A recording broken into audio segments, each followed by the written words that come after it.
爷爷，帮我倒水。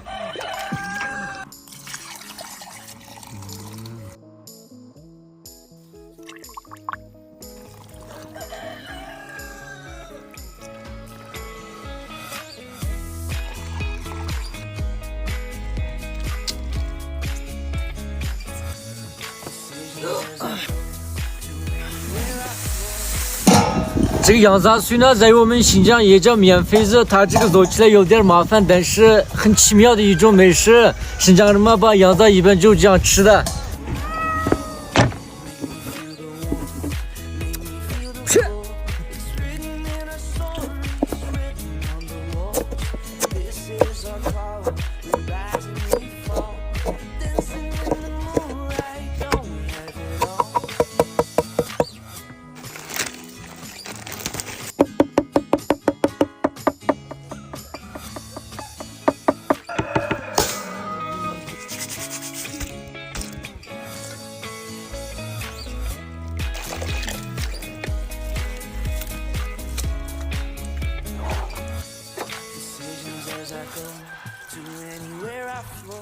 Sometimes I believe, at times I wish you know I can fly high, I can go low. Today I got a million, tomorrow I don't know. Decisions as I go, to anywhere I flow.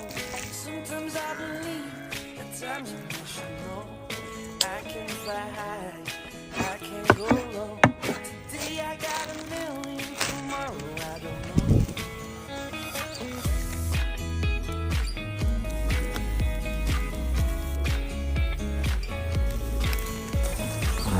O zicile ye. Gidip kaynap gitti bu.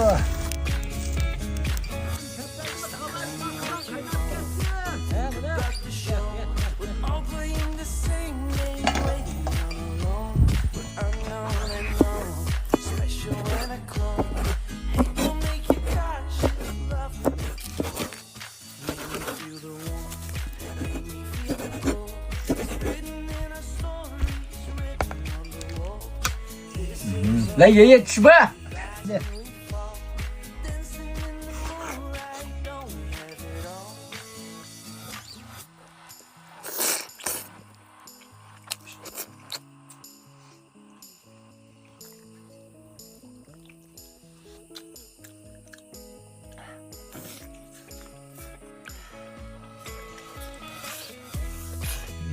Ne adaşı?喂，来来， Ya çisana ne?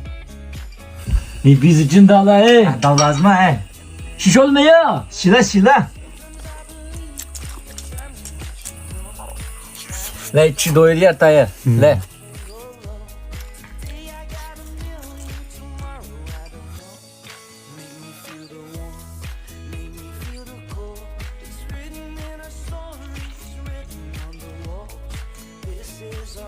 老谢老谢，能不能带一点回家吃？